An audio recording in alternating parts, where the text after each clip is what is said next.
Okay, hey everybody, Derek here for another episode of Screen Heroes with my two lovely co-hosts, We're lovely. Ryan Hi. and Ray. Hi. And we are so excited to be here on another episode. This is episode 41. Holy moly. Guys, 41. It's pretty exciting. It is. What are we gonna do for 50? I don't know. Well, There's I've gotta be a party I've or got some something. stuff scheduled for December.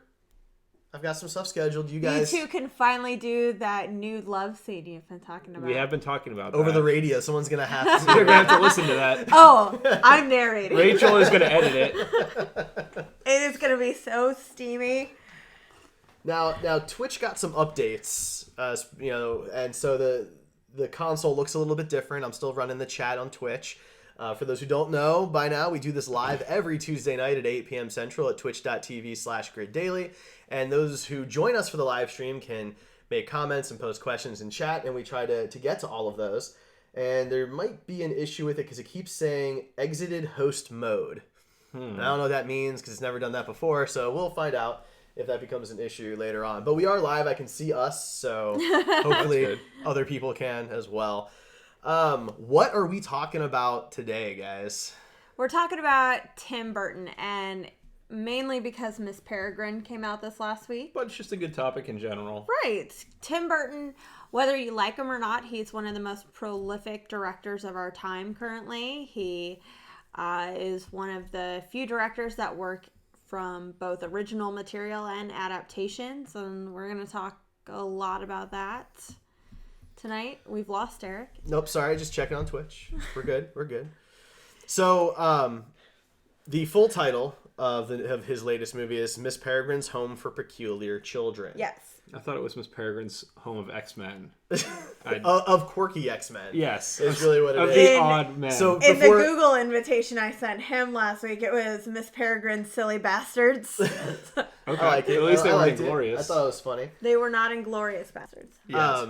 So before we continue, if you have not seen Miss Peregrine, there's probably going to be some spoilers in here. If you haven't seen any Tim Burton film, we're gonna... Sure, but if you haven't seen Beetlejuice by now, I don't really feel bad. No, I think talking it's about past the statute of limitations Yeah. for spoilers. Yeah. You know, for Miss Peregrine, we can talk about that real quick, get that out of the way, and then just dive deep into Tim Burton.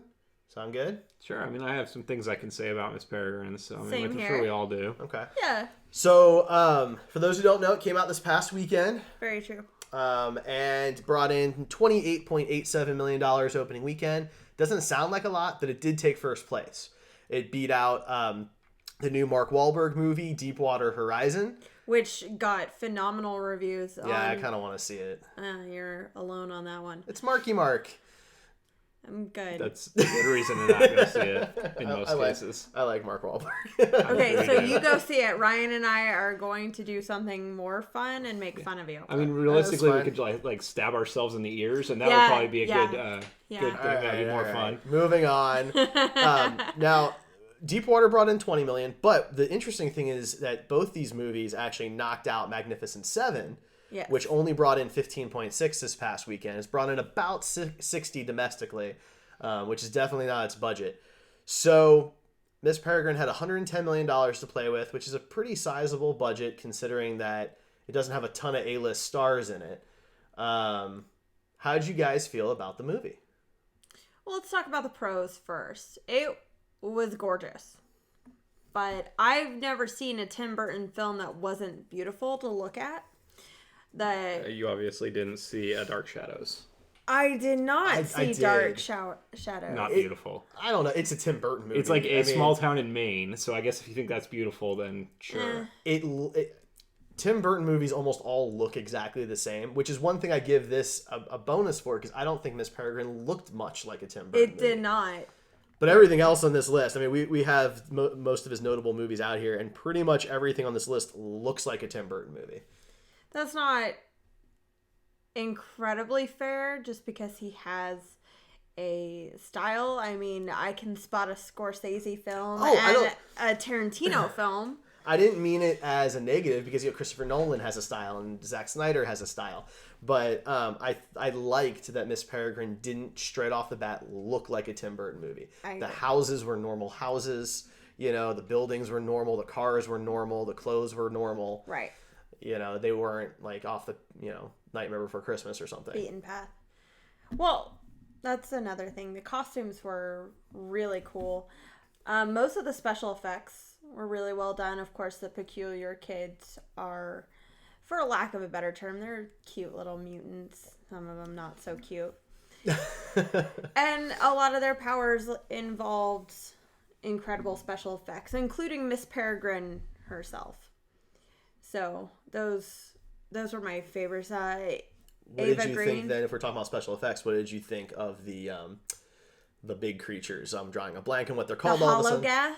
Thank you. Yeah. See, I was a little disappointed with the hologas. I was a little disappointed with Enoch's puppetry. Really? Yeah.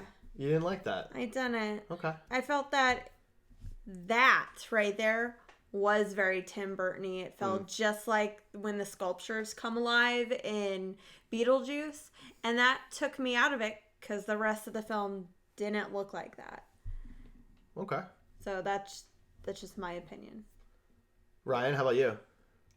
Oh, are you talking about pros? Is that Yeah. what Let's be nice We'll start first. with pros, and then we'll I know dive it's really in. difficult.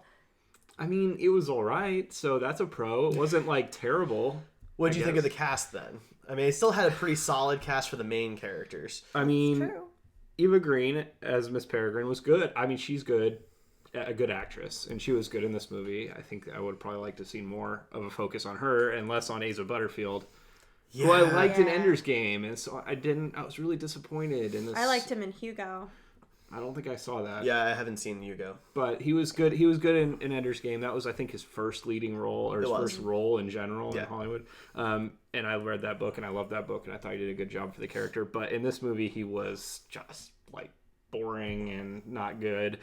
Samuel L. Jackson was wasted and not really necessary. So was Judi Dench. Judi Dench, again. She was more wasted, in my opinion, because I feel like Samuel L. Jackson's done some of these types of roles before, where he comes in, you don't even realize he's supposed to be there, and he does his thing. But for Judi Dench, I kept expecting twists from her character, because why else was she there? See, and then it never came. I was thinking about this because it was so weird. He didn't pick any major children's stars right now to play any of the kids. So Asa Butterfield is the biggest star who's a kid. And that to me was a little weird because usually you have like, I would have figured Olive, Emma, and Enoch would have been played by more They probably didn't proficient. want Asa overshadowed. That could be. But at the same time, Tim Burton was like, well, I have this extra money. I'm going to get these smaller roles filled with bigger actors that I've never worked with.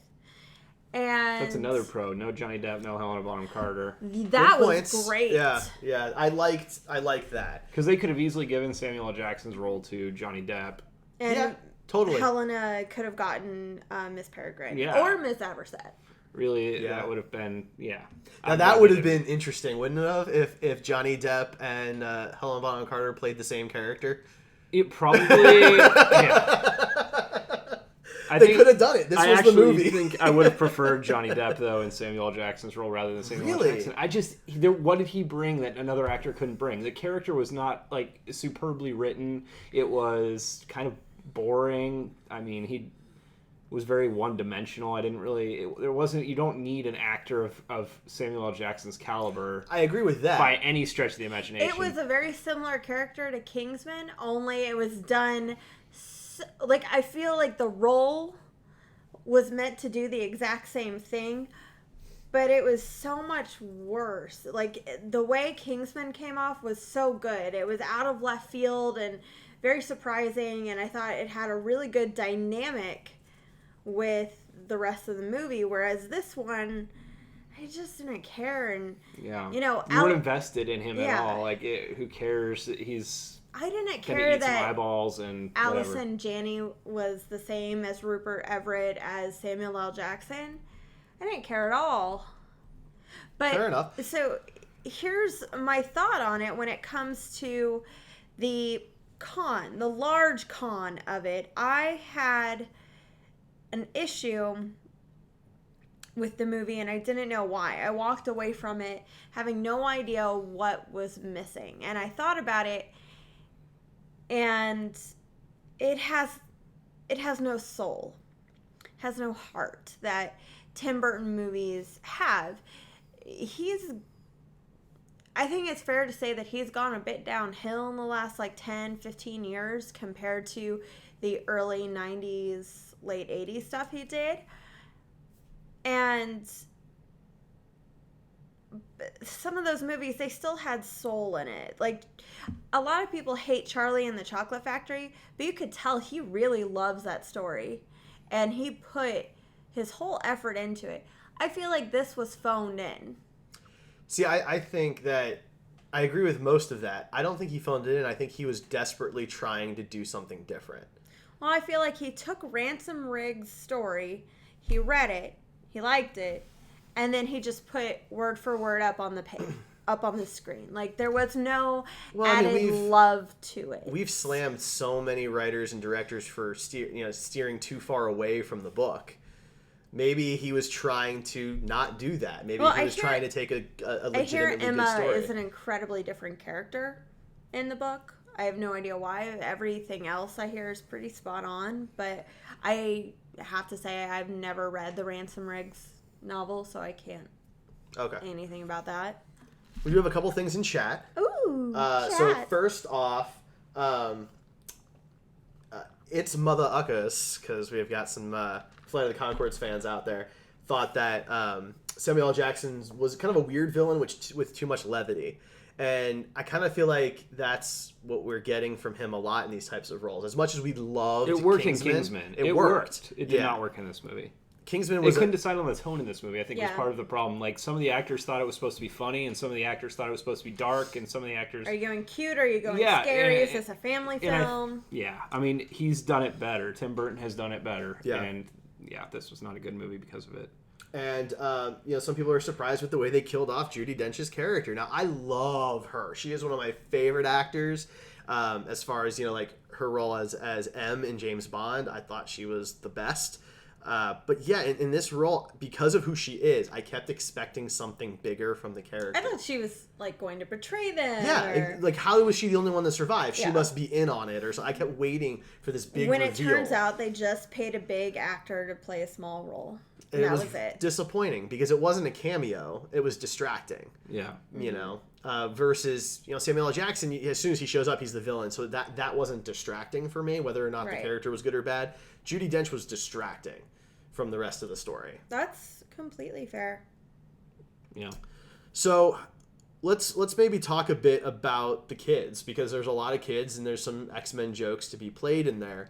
I kind of defined it as these are all the weird X-Men powers they decided not to put in comic books because they made no sense.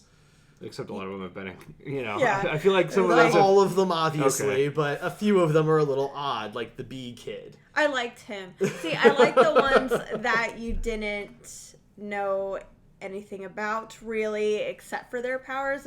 I like the little girl with the mouth in the back of her head, and I liked the twins, because that, to me, is a peculiarity. Being able to make fire and stuff, I've seen that a ton of different ways, and a lot of different forms. So to see a little girl with a mouth in the back of her head, that's hilarious. That's fun. That reminds me of the good heart and soul Tim Burton from Beetlejuice and Nightmare. So for that little girl, what could she not eat with the other mouth? I don't think it was the point. I think it's you can... You're allowed to be different there, and so she could use her other mouth, and that was probably more efficient. But can she use either? You can breathe through your nose and through your mouth, so she could eat through both mouths. She just chooses to eat out of the bigger mouth. I'm just curious, I don't know. Should she eat it both at the same time? That would be cool. That's what I would do. Right? Or if she opens them both, can she stick something straight through? I'm just curious. Whoa. I don't know how that works. Whoa. Right? You want to do an autopsy on that chick? No. That's messed up. That's what it sounds like to me. Right? She was cool. I liked her, but I'm just curious about how that worked, because everybody else has these very, very stereotypical, abilities that are very X-Men-ish, right? Emma can float, which or I mean, control air, right? You've got the twins who can turn people to stone. It's basically Medusa's the power. girl that can light things on fire by touching it. Right. Like I did like that they had no control over it. They couldn't turn it off. She had to wear the lead boots. And I like that. I thought that was kind of cool. those small little twinges. The props were cool. I liked the shoes. Those were neat. And there were some other props that were neat too. I did like that they had to basically find workarounds for all of their abilities. While their abilities were celebrated, they still had to be kept under control. Yeah. So I appreciated that. I thought that was really neat. So you guys talking about the kids made me think of something else I had a pretty major problem with. Yeah. Did the editing bother you guys at all? There were parts where it was like ridiculous cuts. Like, for example, the one that really stands out in my mind is when you first meet the kid that can bring dolls to life. And he's putting the heart in, and then they fight two dolls fight to the death. That was weird. And then it shows Asa Butterfield like in shock, and then it's immediately cut to him in the bedroom, and there's no like discussion about him just witnessing life being given to doll. There was and nothing. taken. Yeah, and taken. It was just like this kid's obviously really screwed up, but that's not covered at all. He's just like you see it, and then it's on to the next scene. That bothered me quite a bit. And that kid I thought was interesting. And I would have liked to have seen more from that. He was obviously kind of more of a demented, darker, he was probably the most true to Tim Burton form, I thought, of all the characters in the movie. Just That's a fair. throwaway line. Like, I used to have these great gladiator battles in my parents' morgue. Yeah. How do you realize that? How do you go downstairs and realize you can shove this heart into something and give it life? I don't know. The same way you learn how to do anything that's a reflex for you. That's just an innate ability for him. That's so weird.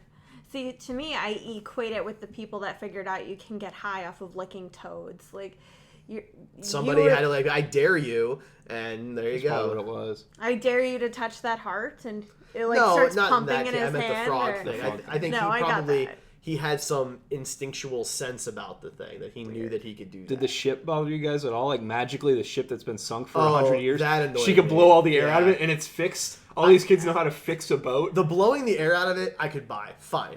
Okay, that doesn't really work later fix when the she has hole? to stop Samuel L. Jackson and runs out of breath, but that's fine. But yeah, the whole fixing it, like it sank for a reason. Yeah. What happened to the thing And then the that sank engines it? just magically started up when she touched them. I Yeah. mean, it's come on. Yeah, no, she can start a fire, but it doesn't mean she can, dry stuff up instantly. Like that's not Right. really how that works. Also, the timey-wimey, time travel thing At was the end, really I poorly had- done. like, Well, he yeah, just- what time period are they in? I mean, I don't even know. It was poorly confused. I love time travel stuff, Yeah. so I was able to follow it, but it was overly The convoluted. time loop was a cool power. Cool concept. Just an idea of somebody being able to restart time is an awesome idea. That was great. But how was he able to jump from loop to loop in the last 10 minutes? And Well, Well, no, what, that's- that I didn't understand. So what he did was, that worked out. So first off, we have Dogsthorpe appreciates the shout out to the Colorado River toad, which I guess is the. it's Dogsthorpe's birthday, by the way. Oh, So we're happy gonna say birthday, to Dogsthorpe! Happy birthday! Thank you for watching us on your birthday. That's really cool. Definitely. You Thank could you. be doing so much better things. If I knew we'd like have cake, seeing but Miss Peregrine. No, that would not be a better thing. I would argue that. but anyway, You would argue lots of things. That's true. I like to argue. the end of him going through them didn't bother me because he had the map from his grandfather, and the map also had what dates those things went to. So he knew chronologically that if he went to these certain places, he could go back in time to these certain places and make his way to where he needed to go. He knew that at this certain date they were going to be at this pier, and all he had to do was get there. Okay, so what about the fact that earlier in the movie, Emma, is that the floaty girl? Yes. It is. When she gets close to the edge of their time loop, she's like, I can't be out here too long or I'll start aging. Yes. And so Didn't and then happen magically once. when they all need to go to this other time loop, they're all okay. Well, they did say that it takes time. Right, but she was scared to leave for 2 seconds Yeah. with him to go do something. And then magically they're all okay with being out for however many hours they were out, and there was not even a hint of any of them aging. That felt more like Miss Peregrine told them that, and there was no real sense of how much time. Because I think it would depend how long you were in the loop. Maybe so. It just felt like something that they were setting up and then never followed through. Like, why would you even mention that if it doesn't actually have any plot, Well, relative to you the mention plot? it because you could ask the question otherwise, why can't the kids take a vacation out of the loop and come back? And the answer is, well, they would age, and then that But would they be won't, bad. because it doesn't matter, But apparently. in the movie, they were only out there for, what, a half an hour, right? It's not, I don't think... It's not really touched upon, that's the They thing. made No, it it's seem not. very dire. And Yeah. with how dire they made it seem, I really thought we were going to see at least one or two of them. Get old and Something. like, yeah. Something. Yeah. It was that part was weird for me too. I Yeah. feel like there was, because of the time thing, there was a lot of plot holes. It's hard to make a time travel movie with no plot holes, and I get that. Well, especially when Don't threaten something like that and then not show Yeah, me the not give me a consequences. payoff. Like, you saw the hollow gas and you showed me a dead child because of it, and that was a threat that gave you him followed stakes. through on. Yeah. I took it more as a way for Miss Peregrine to help control the children. That's all. Maybe, but is that even relevant to the plot at all? So I mean, like, why is that even in there? I'm not sitting in the theater going, why don't they just go take a vacation? I guess And because she needed a reason to not go with him. Well, you know, here's like the- that's the answer. Well, then you know? it's plot-induced stupidity, in my It's opinion. part of the problem when you want time travel in your movie, but the focus of the movie isn't time travel because you can't explain it because you have something else that you're doing. Right? I mean, Back to the Future is a trilogy about time travel, so they go through it in detail, and there's still issues. Yeah. With But it's one of the better done It time is. travel movies It in absolutely terms of the is. actual whatever science. So here's something that popped into my head a little while ago, and it's because of Interview with the Vampire. So Claudia is made a vampire when she's a child. So her body will never age because she is dead. These kids are never going to age physically. However, their lives are still moving on. Their growing needs as a human are still moving on. So mentally, they should be about 80 or 90. Like, that's just so weird to me that they still behave like children when, for them, their lives have moved on. They know it's a loop. They see it every day. Like, they shouldn't still be playing in the yard. There should have been a time where, you know, Emma and Enoch went at it like little rabbits, and, you know. I mean, there is a lot of issues with that, though. The fact that they didn't age doesn't really make a lot of sense since everything around them gets looped back. So they are progressing through time if why they're are not they getting looped back. Yeah, so there's a lot of... The time travel issues are a major one in this movie. Yeah. It's a big problem. If you're going to do a movie about and time they travel... were doing a whole new type of time travel. That's Yes. the thing. Because if it was like Back to the Future time travel, that's fine. We've seen that before. You don't have to spend very long explaining that. But this And one... this might not be Burton's fault. This could be It's probably in the Ransom book. Riggs. Yeah. Yeah, and he can only change it so much. Well, and there's only so much time Right. in the movie versus a book. You get a lot more time. That's definitely true. So in chat, It's Mother Uckas are saying that they were treated like children by Miss Peregrine, and so they kind of were kept at that psychological state of being kids. That could have been too, yeah. I did feel like Emma was a lot more adult in her thinking processes than most of the other kids, but you know, they also seemed really bored and on edge, and the fact that there was a new person there was like the most exciting thing that's ever happened to them. Yeah. So it must be really difficult for these kids to go and do the same thing every day. So, how do you guys feel this movie compares to at least other recent Tim Burton films? I mean, look, we've got this list here of the big stuff that he's produced, directed, and written over his career. The big stuff. There's a few things missing here. But if you look at the more recent years, for me, the last movie of his that I loved, I have to go all the way back to 1996 for Mars Attacks. That's 20 years ago. I enjoyed Frankenweenie.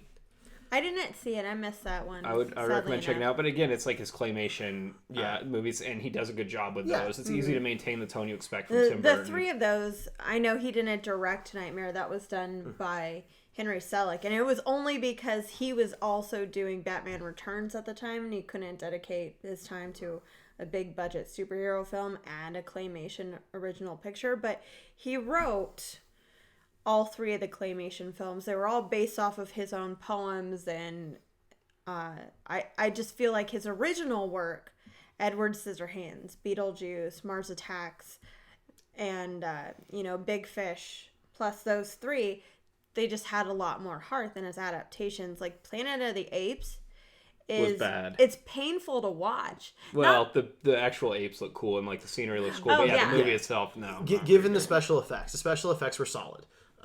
Especially, prior to the 2001 remake, think of what we had for Planet of the Apes. The movie has one scene that I like. It's one shot, and it's at the end of the movie where Mark Wahlberg thinks he's home, and you have Ape Lincoln. And I thought that was a cool shot. Other than that, yeah, it's not. It's a bad movie. It is. It really, the new ones are just so much better. But you look at some of this other stuff in there, and these aren't all terrible. Like Sweeney Todd wasn't terrible. No, I enjoyed Sweeney Todd. I didn't love it, but yeah, for me, it was a Tim Burton drape on top of Johnny Depp. For 2 hours. Sweeney Todd would have been 10 times better had he hired actors that can sing. Johnny Depp has a decent voice.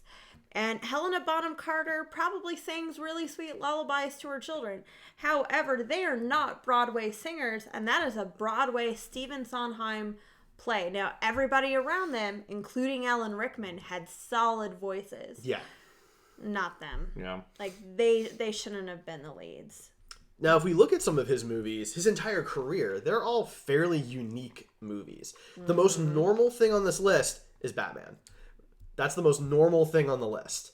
What does that say? Right? Like that says a lot. You look like his directorial debut for a motion picture was Pee-wee's Big Adventure. That's where he started. And then he goes into Edward Scissorhands and Beetlejuice and Ed Wood. Like these are weird movies. Yep. Do you think that maybe you can only be that weird for so long before you just kind of run out of weird?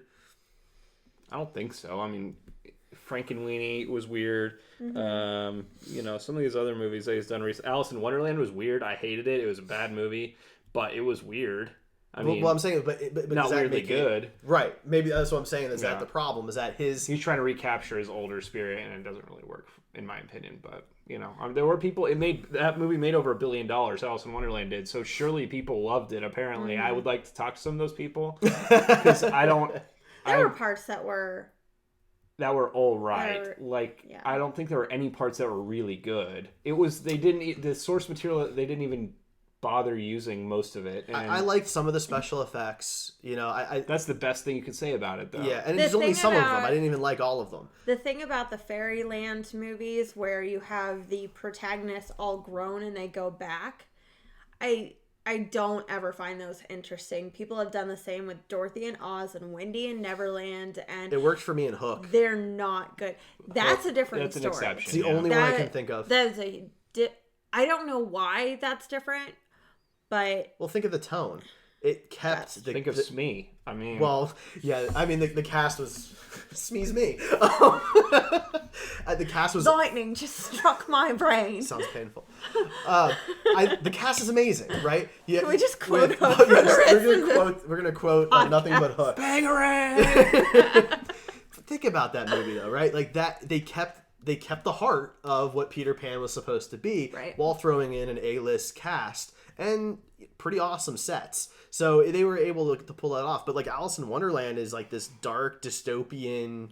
And immediately the entire thing's filmed against a green screen. If you look back at, most of his other stuff. Well, look at Big Fish. I mean, that was just done a few years before. And it was mostly practical effects. Most of his. Well, look at Batman. Look at Batman Returns. Edward Scissorhands. Those houses all existed. Beetlejuice. That house existed. They weren't green screen sets, and I think that is where some of the magic was lost. As CG has become more prominent, he's come to rely on that more, and it is not what Tim Burton feels like. Because in my head, what Tim Burton feels like: Edward Scissorhands, Batman, Beetlejuice. Look at The Nightmare Before Christmas. I mean, it's an animation, but that's practical effects. It's stop motion stuff. That is incredibly difficult work. Yep. And that's one of my favorite movies ever. It just is. I don't know what it is about it. I love everything about that movie. That movie resonated, especially with our age group. Like, when I grew up through it, I didn't realize how big of a deal it was until people among my same age were getting tattoos of it, and tattoos are something serious to me. I don't just like walk out and get a tattoo every day. You think especially about not it. Of a movie. Exactly. So that made me realize just how important it was to people. How many people identified with Jack and how many identified with Sally, and it was incredible to me. It's a beautiful movie. It's incredible. Just mechanically, it's incredibly well done. And maybe that's part of it, is that I feel like his earlier movies were executed better, more precisely, with just pure, like, no visible mistakes in those earlier films. I also think that it's because he did what he wanted at the time. And I can't imagine what he had to do to convince people to fund Beetlejuice and Edward Scissorhands. Yeah, I mean, it's a good point. I think it's probably the people that saw Pee-wee's Big Adventure. And they were like, wow. Yeah. Okay. You pulled that off, so... Yeah, let's try it. He turned a very cult TV show into a really cool movie. Yeah. One of, like, the biggest cult movies that you'll ever find. And about half of this list is cult favorite movies. When you think of cult movies, you know, besides Evil Dead and those series, I mean... Some of these are. Yeah, Edward Scissorhands was not great at the box office. No. A lot of these movies were not great at the box office. And Mars now Attacks Edward was like a flop, Scissorhands I'm pretty sure. has an award-winning ballet adaptation. Yeah. Ballet. Like, what? That sounds dangerous. But can you imagine that beautiful snow scene, like, in tutus and on points? Like, that's I gotta don't want be... to. I want to imagine it the way it was. Like, I'm just saying that's perfect. that's gorgeous. That's an proof that you've done something big when the stage adapts you. Also, can we just say Vincent Price is Vincent Price. amazing. Yeah. Like, that gives me, just watching those first scenes of Edward Scissorhands with all the machines and with Vincent Price, it's like Vincent Price and Tim Burton should have been working in the same Tim Burton generation. should have been Vincent Price's son or something They like should have that. been. Yeah. They should have been always working together. Like, not Johnny Depp. I mean, as great as he's been in some of the movies, Vincent Price is. Yeah. I just feel that when it comes to director and lead actor combination, sometimes you lose your mojo. I don't think every Scorsese DiCaprio pairing is great. I think maybe they need to step away every once in a while, and you know they have. I mean, Leo just finally won the Oscar for The Revenant, and that was not done by Scorsese. And so nobody had to, like, eat raw stuff. Oh, stop. Okay. It was worth it. Now, I think you might owe Doc Rev an apology, Ryan. I think he likes Alice in Wonderland. Well, then he is wrong. But you did say you want to talk to those people, so... I don't want to talk to that one. He's doing it just to drum up a reaction. I'm not going to give it to him. That's harsh. That's harsh, man. It was not a good movie. So, I mean, if you like that movie, I'm sorry. Now, we're talking about... my favorite part of the movie was the costumes. Between we're the White about Queen and all the different costumes that Alice wore. We are talking about the first one, not the new one. I haven't Well, not the seen new the new one was because not directed by him, Correct. and it bombed. I didn't time. see it. there was no hype for it. The first one made $1 billion, and I think they were banking on that, and They didn't really market it all that well. I kind of forgot it was happening. It'd been, 5-ish years or so, which is a long gap between something like that. You got to drum it up. Disney, if they go 5 years without a sequel, they really don't want to do that live action movie. It's not high on their priority list, in my opinion. Yeah, I think that's fair. I mean, they certainly had the money to do it if they wanted to, Definitely. right? So what was holding up the project? The actors didn't want it, or the script was no good? What was it? It had to be something wrong. it was probably all of that, and it still got made. It still got made, yeah. And bombed. Well, it was Tim Burton's idea originally to adapt Maleficent. Somewhere along the line, he got dropped as the director for it, but he was the one who went to Disney and was like, we should do this. That's interesting. I didn't know that. Mm-hmm. Well, Tim Burton originally started out as a Disney animator. Right, yeah. And he left in the 80s. Probably a little too chipper for him. Ooh, Doc Rev's calling you out in chat, man. Now, he says that he's not an Alice fan, but Ryan, you won't hold back when you talk, but, unless other people are doing real talk. I don't even know what that's supposed He says to mean. when someone challenges you, you're like, I don't want to talk about it. You just back off. No, well, he's not here to talk about it. Do either of you like Alice? No. Then okay. I did not particularly enjoy that not movie. At all. I'm not gonna argue with a 13-second delay. Alan Rickman Why that movie as was so bad. A caterpillar was wasted for me. Absolutely. I wanted to be really excited about that because Right. you guys know how much I loved him, and that was just like The thing You is, do so much more with him. I read interviews of Johnny Depp talking about all the thought he put into the Hatter and how he wanted the hair orange because of the mercury poisoning from old hatters that they would go crazy from and things like that. So he really thought about it.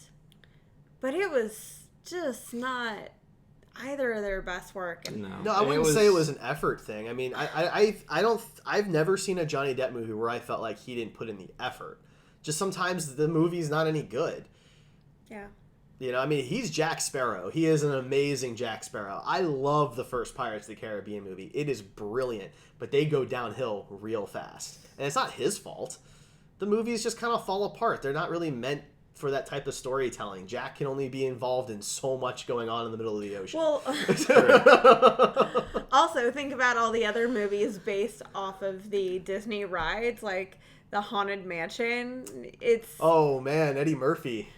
Good times. Whatever happened to him? We should do a podcast about Eddie Murphy. Where is he now? You know, nobody knows, really. Yeah, he's in the ether. Eddie Murphy is us. I saw him We're do an all impression Eddie of Tracy Murphy. Morgan on a talk show recently, and that was I heard it was good. Right. I saw the headline. It was very good, yeah. All right, so let's talk a little bit about some of his movies here. Do you guys have a personal favorite from this list that you have in front of you? I know it's difficult, but do you have one? I can't pick one. This is just not possible. Do you have one then for you as the most rewatchable? Beetlejuice. Because, I mean, you know, some movies are easier to watch than others. No, I would watch Beetlejuice. Beetlejuice, Batman, Edward Scissorhands, Batman Returns, Mars Attacks. Any of those, if I see them on, I won't be able to pick between the two of them. I'll flip between them on commercials. Because we just gotta get you some more TVs. Right, well, picture on every corner. Like Back to the Future 2. Exactly, you know? yeah. I mean, I cannot, I mean, I can pick, of those, Mars Attacks is my least favorite, probably. But, I mean, I love Mars Attacks. Yeah. But when you compare it to Beetlejuice, Batman, Edward Scissorhands, Mars Batman Attacks Returns, isn't as iconic, sadly enough. However, as soon as I saw it, I was like, this is the kind of comedy I know I'm going to enjoy for the rest of my life. This poking fun at old sci-fi movies while still doing them justice, and, you know, some crazy old lady winning the day with her terrible yodeling country music. Pierce Brosnan with no head, or with only a head. And, Yeah. So Dogsthorpe is singing Deo in the chat, which takes some talent. I have to say, to do that in chat. But how often do I sing songs from the Beetlejuice movie around the house? Because they're all great songs. Beetlejuice, and it's a very difficult. I'm trying to think as well as what I would pick. It's a very difficult decision for me, and it's down to either Beetlejuice, Batman, or Mars Attacks. It's one of those three, and I think it might depend on my mood. Really, more than Edward Scissorhands? I didn't see Edward Scissorhands until college. And so I think maybe a lot of that was lost on me at that point. It's just so beautiful. Such a beautiful movie. I'm not insulting the movie by any stretch, but the other movies I'd been watching since I was a kid. Beetlejuice, I feel like I could watch every day if I had to pick Michael one Keaton, movie. I mean, geez. Well, that's so hilarious. Yeah. And I mean, So Mars good. Attacks, you guys know how much of a sci-fi guy I am. And there's so many sci-fi tropes in that movie that are just so fun. They are. They're the good. The cast is unbelievable, you know? Well, I mean, think of how iconic Beetlejuice is, and you remember everything about him. You remember lines, you remember the look, you remember the costumes, you remember the voice. He was only in 20 minutes of the film. To be fair, like, I didn't even remember how dirty it was. And so, like, I watched it as a kid and I just thought it was awesome. Yeah. And then I watched it as an adult and I'm like, whoa, this is like, how did I not catch this stuff? Yeah, that's how a lot of my children I didn't see the part where he grabbed his crotch until I was an adult, like high school, because I'd always seen it on TV and the edited. So I never heard the nice effing model. Like, yeah. Well, that's like Spaceballs for me was that way because we recorded it off of TV and I didn't buy it until college. And it was like seeing it for the first time again because so much of that movie had to get cut out for TNT. You know what movie was like that for me and I did not expect it? Was Grease. Oh, yeah. When I grew up. Is different. They had to dub over some stuff. Yeah. A lot of stuff. Yeah. Good times. Right? Okay, so I miss dubbing. I do not. I would rather you bleep it out or cut the scene. I feel than like dub it was over a grown-up guessing game, you know? It was so bad. It was so bad. I mean, I watch Sleepy Hollow like once a year because I love the the magic behind it, the darkness, the actual horror of it, like the cameo of Christopher Walken at the end and his teeth are all filed down to a point. Like, that was frightening. That was good. I was not expecting scary Christopher Walken. I think Sleepy Hollow was actually like the first start of his downhill slope. I'm going to agree with you on that. It was all right. But it wasn't, I mean, when you look at everything he did before that, it wasn't any of those by any means. It was literally the first thing he did after Mars Attacks. Yeah. And after that, I mean... Big Fish is an interesting movie. I think it's a very important but uncelebrated gem in his collection. I think fathers and sons should go back and watch that film at some point, and you know, maybe you see your parent differently, maybe you see your son differently, maybe you just enjoy seeing Helena Bonham Carter look funky. I mean, I can see her look funky in any movie, so it's right. You know, that's all of her movies. Yeah. That's not all of them. I'm just like 60%. I'm exaggerating. Frankenstein, she was gorgeous. Cinderella, she was gorgeous. Okay. All right. No, I liked Big Fish. It was good. I just don't put it on the same level. It's not on the same level, but it was not. It had the heart of Tim Burton without like the complete look of it. So it was. That's interesting. In my opinion, it was him trying to do his very first family film to appeal to everybody. You know, to get in all audiences. And it obviously worked very well. Well, I think it still had like the heart that Tim Burton has. And I keep saying that over and over again because it's so obvious when it's there and when it's not. Comparing... Unfortunately, it being there does not make a good movie. It doesn't, because the heart was in Dark Shadows since he grew up with that soap opera and loved it. It was a terrible soap opera. Why would you make it into a movie? My dad actually loved it. Back in he was really excited for this movie. My mom was pumped. She watched it too growing up. She was really excited. It was just not a good movie. She didn't even like the movie. What did you guys think of 9? I walked out of the theater. Not directed by Tim Burton. Produced by, right? It was produced by. It's his only like actual animated movie. I didn't walk out of the theater, I've never walked out of the theater. I walked out of the theater, and I told them it's too expensive. I'm gonna at least sit there and force myself to eat this popcorn. I saw a $5 like 2:00 show on a Monday. I don't walk out of. I've turned off one movie. I've only ever turned off one movie. I've finished every other movie I've ever watched. Man. So 9 was desperately wanting to be more than it actually was, and it was unfortunate. It was a cool concept. But how dare you lure me in with a Coheed and Cambria trailer? That's I think what makes it even worse, because the trailer was great. I'm like, this is awesome. It's Coheed and it's exciting. I remember that year getting duped into like 5 movies because the trailers were fantastic.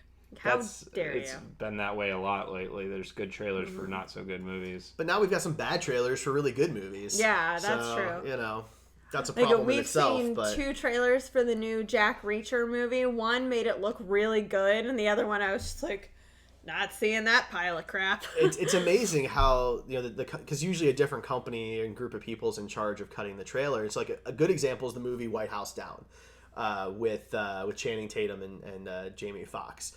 The first trailer was like really serious, like Olympus Has Fallen. This is like hardcore terrorist stuff. And I'm like, it's Channing Tatum, guys. Like this is you can't take this seriously. Come out with a new trailer and it's like Bad Boys meets Die Hard, and it's awesome and it's hilarious and it's over the top, and Jamie Foxx is shooting a bazooka out of an SUV. And that made me want to see the movie, and I did. And it was awesome. That was the movie. It wasn't the first cut of the trailer. It was the second cut of the trailer. The movie for me, that was Kick-Ass. Yeah? The trailers for that made it look like those parody movies, like superhero movie, scary movie, everything like that. It was not that. No, and if you know the comic book, then you knew that those trailers were hopefully wrong. And it's one of my favorite comic book movies ever. And it bombed because, well, I guess I shouldn't say it bombed. It bombed at theaters. It did very well once it went to Blu-ray and DVD. But sometimes that's what makes a cult classic, is people didn't know how to message and market the movie. Yeah. It happens for me in TV shows all the time. Shows like Chuck and Big Bang Theory, I didn't watch those for years because they just weren't pitched well to me. Yeah. And, you know, that hurts those shows in the long run. And a movie like Kick-Ass may have done incredibly well if they had marketed it right. Yeah. You know? Well, Kick-Ass also was part of the whole, were adapting comic books, but they're not big name Yeah, comic not Marvel, books. not You know, DC. that was within the same 2 or 3 years as Wanted, Right. as I think it was same year. Super, as Defendor. Like they were I doing. remember that one. It was a Woody. Which one was that one? It was a Woody Harrelson movie, and he I don't played a remember guy that. who was a little slow, who was trying to fight off Captain Industry, and like these were all just lies that people had fed him over the years. So Yeah. All those movies that you mentioned were actually turned out to be pretty decent. Wanted did really well at the box office, if I remember right. And it did, yeah. Kick-Ass Well, was you a had great Angelina movie. Jolie, so that really helped. It certainly doesn't and hurt Morgan anything. Freeman, Yeah. but Right. Angelina Jolie, like because it did so well, they immediately wanted a sequel. And Angelina Jolie was like, the story's done, guys. Yeah. It's over. You killed off my character. Like, I'm not coming back. So, I appreciate when an actor can step away and say, no, we made something good here. Let it go. All right. Do you have a movie of his that is your least favorite? Do you think it's his worst work? What do you think is the pinnacle of where he has gone wrong? Are we talking about produced It's and gotta be. directed? And any No, one of them. I'm not going to do produced. If it's on this list, it's fair game. If I miss something from this I list, gotta say Alice in Wonderland, because in my opinion, that was the first time No, I don't know. Maybe Planet of the Apes. Maybe they're tied, because to me, those are just like sucking the soul right out of the original story. You know, none of it has his passion with it. I feel like they're just, I get big paychecks and got to play with cool merch that was given to me for free because I did this. Like, I just felt those movies were cash grabs. And I mean, Alice in Wonderland's a good story. Planet of the Apes is a really cool sci-fi film. And you can't put love into those when other people have had better success with less money. Okay. Ryan? I'm going to avoid the low-hanging fruit of Abraham Lincoln Vampire Hunter. I love that movie. Because that's too easy. You shut your whore mouth. That movie That's is too awesome. easy. All right, I've seen that movie, and I want to like it. It's so ridiculous. It's so and the special good. effects are so mediocre. Anthony Mackie. I'm going to avoid It's not Alice an in actor Wonderland. problem. It's not an actor problem. I'm going to avoid Alice in Wonderland also because we're going to get into a 13-second delay argument with Doc Rev. And nobody wants that. I'm going to say Dark Shadows is the worst. It's the most disappointing of all. I mean, seeing my dad disappointed that the movie was not good. That's the worst. Like, yeah, we it's talk like, about people he told me ruining how cool our the show was great, childhoods. and he talked it up, and then the movie was not good. So. I understand that for sure. Yeah. For me, it's going to be Planet of the Apes, and it's a very simple reason. I don't feel like it's a difficult concept, Planet of the Apes. And the original movies were actually pretty amazingly well done. I don't feel like Mark Wahlberg could ever be an astronaut. The movie doesn't hinge on that. Is he rapping while he's an astronaut? Pretend it's Matt Damon. Feel the vibrations. That's right. Just pretend it's Matt Damon and it's fine. My point is that this is a very simple concept that can be done in really, really well, like it was in the originals with a much smaller budget and less technology, and in the new ones is really well done too. This movie misses everything across the board. The special effects were good. But they weren't. The apes were great. Paul Giamatti and Tim Roth and the casting for Michael the apes Clark was really Duncan. good. I thought the casting for the apes was really good. I just felt like the way the movie was executed, the tone of the movie, like it was Planet of the Apes, Tim Burton, and so it was like Planet of the Apes, kind of in Gotham City, but they wanted set to in the 1940s, like with just a hint of the decor in Beetlejuice. Like it was weird. It was him trying to throw a bunch of stuff together, but do it on top of a Planet of the Apes. I was a little movie. mad that they just kept hinting at the fact that Paul Giamatti's character was involved in shady stuff. Just say that he's a senator that owns a brothel too. Like, we get it. At least that movie had some redeeming qualities, though. Dark Shadows had no redeeming qualities. Like, that movie, for the time, the apes looked really good, and the scenery looked really good. The movie was not good, but I'm not arguing that. But I think Dark Shadows was worse, even. It's fair. That's fair. Tim Burton used to have the power to get me in the seat on opening night. Not anymore. Not anymore. I think at this point we're arguing about which turd is nicer looking. Like, And is this the sucks. shinier turd or is this the shinier turd? Really, at the end of the day, they're both turds. We are starting some heated stuff in chat, though. Nice. I will say that. It's Mother Uckers has yelled at both of us, Ryan. Okay. You and me. Get over it. And Doc Rev is going to hunt your dreams tonight. He's going to hunt them or haunt them? Haunt. Excuse Okay. me, haunt. I was going to say. I misread it. Haunt. Hunting dreams. I mean, that sounds cool. That would be right. a good Tim Burton movie. And Dream Hunter. And apparently, this has been a very negative Tim Burton podcast. We need to rediscover the golden era. I agree. We did. We Okay, talked about Beetlejuice, so Batman, Edward what do Scissorhands. you guys think can bring Tim Burton back around? Retiring. No, Yeah? I disagree. I definitely disagree. I think unless he goes back to the full practical effects that he used to do, there's no redeeming quality. And I don't think he's going to, because I think he thinks that CG looks better when it really doesn't, and it's ruining his movies. It's got to be a mix nowadays, because, yeah, I get you can't have a little bunny child pull a giant carrot out and have every part of that be practical effects. The ground splitting apart needs to be... But in 1990 or whatever year Edward Scissorhands came out, he would have found a way. He would have figured out a way. The That's my carrot that's my should have problem. been freaking practical effects. How hard is it? Like, one of us could go back in our room right here in our little workshop and build a giant carrot. Yeah, and, it would take me like an hour and a half, Yeah. and we'd have a giant carrot, and there we go. That's Practical got to be effects. cheaper than 7 people doing CG carrots, you know? Right. I'm laughing at Dog's Thor because of my misspeak there about Doc Rev. So he's calling Doc Rev the Dream Haunt Hunter. Is that better than Red Tomato? Let us know in the chat. Anyway, no. So here's the thing. I think with Tim Burton, if you look at a lot of what he's done recently, he has done adaptations. Charlie and the Chocolate Factory, Planet of the Apes, Sweeney Todd, Alice in Wonderland, Dark Shadows, Miss Peregrines. None of that is original stuff. Frankenweenie.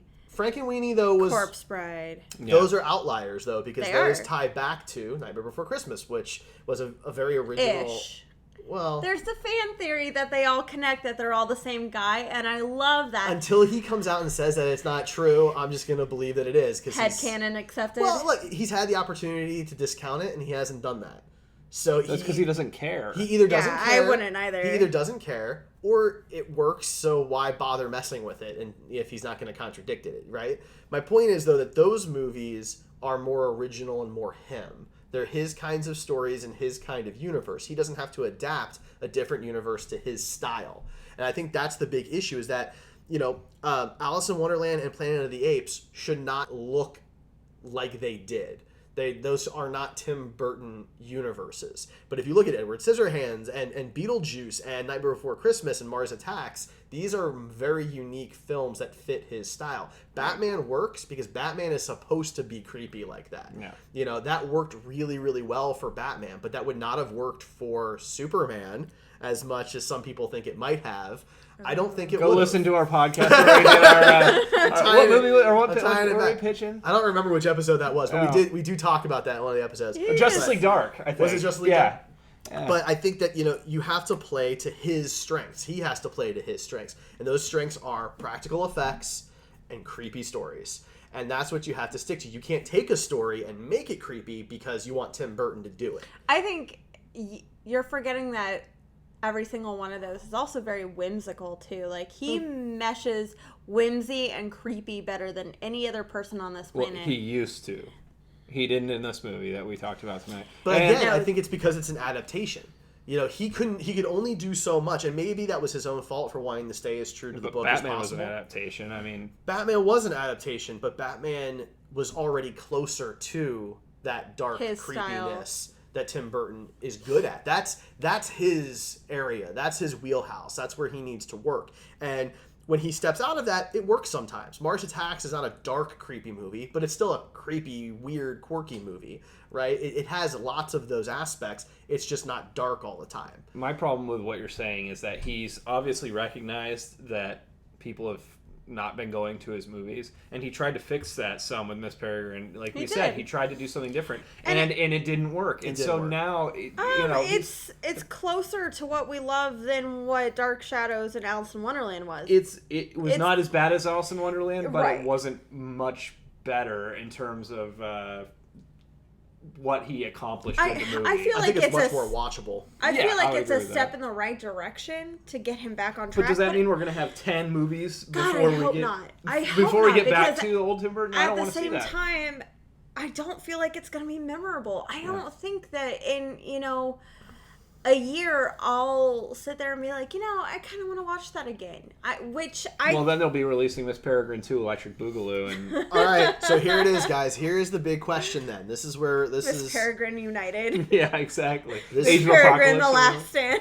This is where we're going to end the conversations with this question here. How dare you? We got 5 minutes left. Okay. And we got to do some closing out stuff. So, real quick, do you want Beetlejuice 2? No. Based on how things are today? No. Not directed by Tim Burton.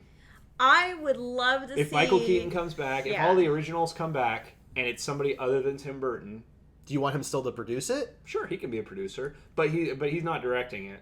Well, I mean, Christopher Nolan and Zack Snyder, when they produce, are all over that stuff. That's fine. So I want his influence, but I want somebody else's creative decision-making in the director's seat. That movie, Beetlejuice Goes Hawaiian, should have been made a good 20 years ago. Yeah, that would have been fun. The fact that it never got made tells me that not everybody was on board, and you don't have to have everybody on board. I don't really care if Catherine O'Hara comes back or not. But Michael Keaton is and Winona Ryder, 3-time Oscar-winning actor, so he can carry the movie himself. Those two need to come back, I feel. Yeah, I think that's fair. I don't want to see it now. I don't. I still want to see it because I love the original so much, but I just don't. With the way these movies are going. Watch the cartoon because that was awesome. We've got the cartoon stuff. I loved the cartoon. Yeah, sandworms. Cartoon. I actually think, if I remember right, I actually started with the cartoon. I think that was just more readily available for me at the time. That's disappointing. Well, I mean, Beetlejuice wasn't like all over TV yet. I understand it was on quite a few channels in syndication. Yeah, so I get that. I watched the cartoon. I love that cartoon. They had the toys at either McDonald's or Burger King. I forget which one. But I want to see it, and here's why I want to see it. Because of what I was trying to explain, the differences between the movies we all loved and can't necessarily pick a favorite over versus the ones that are all bad, is that's his stuff. That's his universe that he can play in and he belongs in. And I think that being able to do this, if Michael Keaton comes back and if Winona Ryder comes back and he's on board, that might be the kick that he needs to reignite where he came from. But it might not be in the movie. It might be a huge travesty. I wish he would just connect everything and already create a Burton verse. Like, just do it for us. And when you have a universe, you work within it and beautiful stuff comes out of it. Like, let him write it, let him produce it, but somebody else needs to be... I don't mind if somebody else wants to direct it, because I think it can be nice to have that extra perspective. But I absolutely want to see this movie done, and I want him involved. I think well enough should just be left alone. Well, look, and I wouldn't be sad if it never comes out. I won't be sad. I love the original. I always have that. Because then there will never be a bad Beetlejuice. Look at what happened when Ghostbusters came out. I mean, that ruined everybody's childhoods. So many childhoods. Yeah, you've seen the internet. They told us. We have had the ups and downs. We've had the ups of Jurassic World, which was a massive success, and we've had the downs of Independence Day. Which Jurassic World was not really that great of a movie. It was fun, and I enjoyed it, but like as a movie, it was not that good. And some of these other movies, not really. I mean, as a film goes, they're not really that great, but people are going to see them and enjoying them, so that's what's important, And if Tim Burton can do that with this, which I don't think he can, but, What's up? I'm just reading. Oh, okay. There is a Twitch app. You can put that on your phone. Yeah. But then I'm, like, looking like this. That's true. It's all good. All right, Your face is all good. Thank you. I agree. So for those of you listening, let us know what you think about the Tim Burton movies. Did you like Miss Peregrine's Home for Peculiar Children? Did you not like it? Do you have a favorite Tim Burton movie? Did you read the book? Let us know how that was. None of us read the book. Now I don't really want to pick up the book. I don't know how to read, so that's the issue. That's sad. That's true. I'll stop providing you outlines. I appreciate that. It just looks like pretty pictures to me. Let us know, though. You can comment on the podcast at griddaily.com. You can hit us up on Twitter and Facebook at griddaily on both of those. You can subscribe to the podcast all over the place on iTunes and Google Play and FeedBurner for those of you who don't want to use one of those two services. Subscribe, leave us a review on iTunes. We will give you a shout out on the podcast. I promise you that. And we also have a Patreon, patreon.com/griddaily. Basically, it helps us pay for some stuff. We're trying out a new kind of setup here for those who watch this on YouTube. So if this shows up on YouTube, it worked. And if it doesn't show up on YouTube, it didn't work. So this is kind of a test. You're not wrong. But we can always use some help, so we don't have to experiment so much with the limited equipment that we have. Every dollar helps. If you don't have anything to spare, if you could just share the link around, let people know that we have a show so they can come in and join the chat. As you heard, we were talking to a lot of people in chat tonight. So thank you, everybody who joined us. It's been really fun. I appreciate your comments and your questions. And I don't appreciate you questioning my opinions, though, so if we can keep that to a minimum next time, I'd appreciate that. Your threats to Ryan are just wonderful. And, a happy birthday to Dogsthorpe for joining in. He's one of our regular listeners, viewers. So thank you for joining us. Happy birthday.